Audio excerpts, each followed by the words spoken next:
Is Luca gay? Seems to be the topic of the week. So we're gonna have a little channel chat and a movie review. So hurry back. Just an 80s boy and a 90s teen, going on all things Disney, from mouse to parks and in between. Come share the magic with me. La la la la la la la la. Live your life to a Disney tune. Come and share Jake's Disney Afternoon. Hey Disney Afternoon gang, welcome back to my channel. If you're returning here, thanks for coming back. And if you're new, I do all kinds of Disney content, including subscription boxes, hauls, trips, vintage, trivia, movie reviews. If it's Disney, we're doing it. So you're going to want to click that subscribe button so you don't miss out on the next adventure. All right, everybody's talking about Luca. Is he gay? Yeah. Let's talk about it. Let's have a little channel chat, shall we? So I just thought I'd show this off really quickly. I picked up this reusable tote from the Disney store like a month ago. It was very early. It's the only Luca merch I have, but I actually really love the design and the colors on this bag, so I bought it immediately. Before we get into the goods, let's just talk about the story in general. So Luca is the story of these sea monsters, I guess, who, when they go to the surface, transform into people. And he meets a friend who also is a sea monster, and then the two friends go to town and they meet another friend, and then the whole town comes against the sea monsters. You probably saw all of that coming. I'm not going to give too many spoilers, although there may be a few, so brace yourselves, I guess. So, what did I like about the movie? I thought the color palette was really gorgeous. I thought it was funny. It's been a long time since I thought a movie was sort of original and funny. And, you know, I'm not a big Pixar fan. I think we all probably know that. But this one worked for me. I liked it. Some things that didn't work, I guess, you know, very inconsistent with the rain, the wetness. So if you don't know, like when they go on land and the water shakes off of them or whatever, they become human. And then when they go in the water or touch water, they become sea monsters again.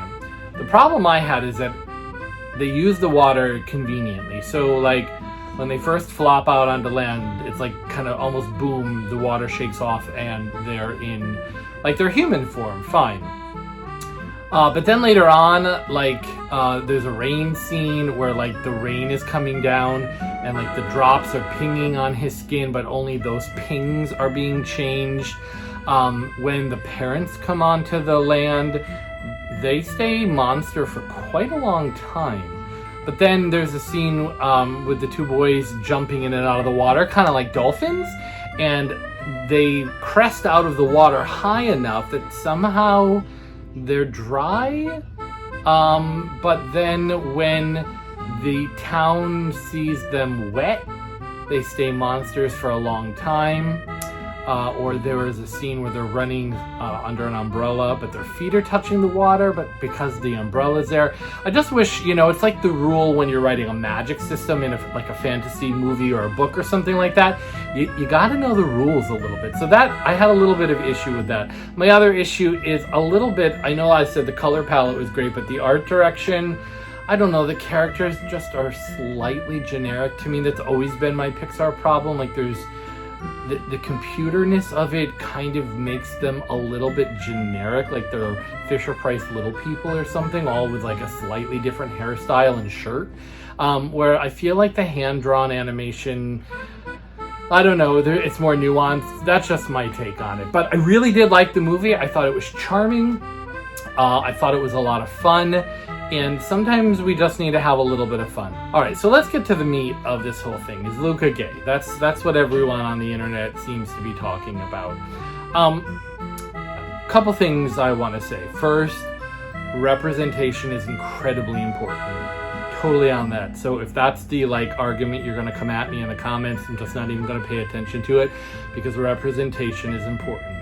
That said, first,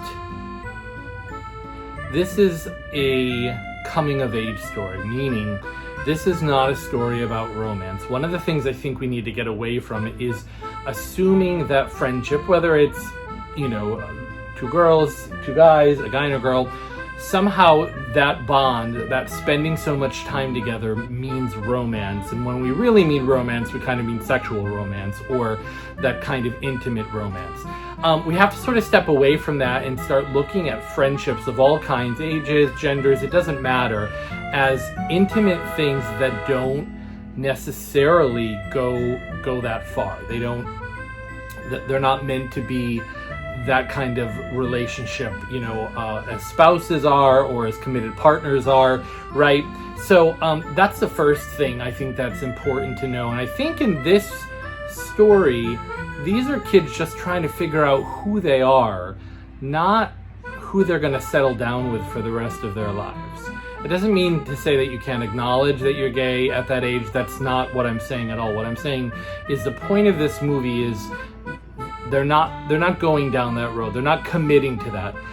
Maybe that ends up being the case 10 years down the road or 5 years down the road. But in this moment in time, it's really just figuring out the world, seeing the world for the first time, going out on your own, exploring things that you've been sheltered from, and being okay with that, being open to these new experiences. So that's kind of my take on that. So secondly, what I think is that this movie works above and beyond one specific thing. I think the best stories that the best stories that we can tell are universal stories. Again, I'm going to go back to my comment, representation is important.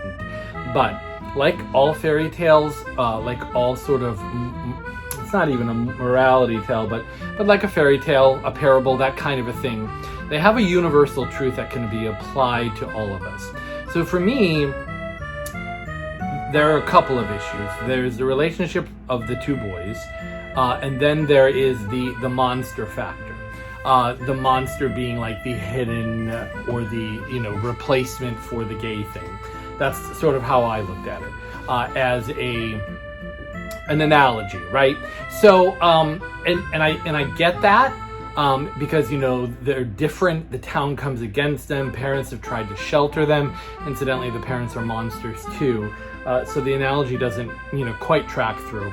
But the idea being that people who are different are often not accepted or celebrated in mainstream society, which is sort of on the land, and so they go live in the water. One thing they didn't really explain was where this sea monster village came from, meaning why are they like part human and part monster? Like I didn't understand the world of the sea monsters. It went very quickly to the exploration of the other world. If you're tracking this like as a storyteller, right, you sit in the home world, the place, then you take the character to the new outside of the bubble, right? And then they're on the journey. We went very quickly in a prologue, basically, to the boom, I'm in a new world and I want it. If you think about comparing it like to The Little Mermaid, it's halfway through the movie before she even gets to the land, because we have to understand where she comes from, what she longs for. It's almost like Luca happenstance was like, oh, land is cool, I guess that's my thing. They just didn't quite explain that enough for me. But going backwards to the universal analogy, what I love about this is that all people can see themselves in this. So, if you struggled with academics in school and you didn't feel smart enough, or if you were so smart and brainy you didn't feel, social enough to fit in with the rest of the kids. Maybe you were forced to play sports and you hated it, or you wished you could have done theater but you were too scared to do it. Maybe you felt outcast because of your race or your religion. So we've all identified with that outsider person. And I think that's what makes this work so universally, is that we can all see ourselves as the outsider, and the point is not who is the outsider. The point is that there is an outsider that needs to be brought in, and that needs to be accepted and okay. in sort of mainstream society. And I really love there's a moment at the end when basically the two boys and maybe the parents, they're all monsters now, and kind of the town has surrounded them. And the dad, who's this big hulking fisherman guy, the dad of the girlfriend that they the friend who's a girl, that they sort of befriend. Big guy, used to hunt hunts monsters and sea creatures, kind of like a Captain Ahab situation. He's the one who steps forward and is like, "You're okay." Right? He's the one who was the one hurling the insults, hurling the hurt, causing the pain because he was hunting these people. He's the one that bridged the gap. And I think that is so beautiful because it is such a reminder that people can change. People can be critical, and if we work hard enough to close that gap, those people could come around. It does not excuse the behavior. What it means is that there is hope that people will change and will come to accept people. And I think that's the message I got. Beautiful, beautiful storytelling. The theme of this is, or the tagline is, best summer ever. And so I get like summer camp vibes. I grew up in summer camp as a camper and a counselor. Absolutely loved it. There are those summer moments when you form those bonds. People I haven't seen from those days in years. Some I've fallen away from, some we've just separated. But there's such a strong connection to that I think that's what Luca is really trying to prey upon, in the good kind of way. You know what I'm saying? They're trying to recall those moments where we form those friendships that, life comes and goes. Think like college days even, people move across the earth, and we still connect. We still are connected to that moment. And that's what I feel like this story is more about, the friendship and being like, hey, I'm this and I'm this and I'm this, and we're all friends and it's cool. More than it is about the specific identity. That said, Disney, let's get on a gay character. Let's do it.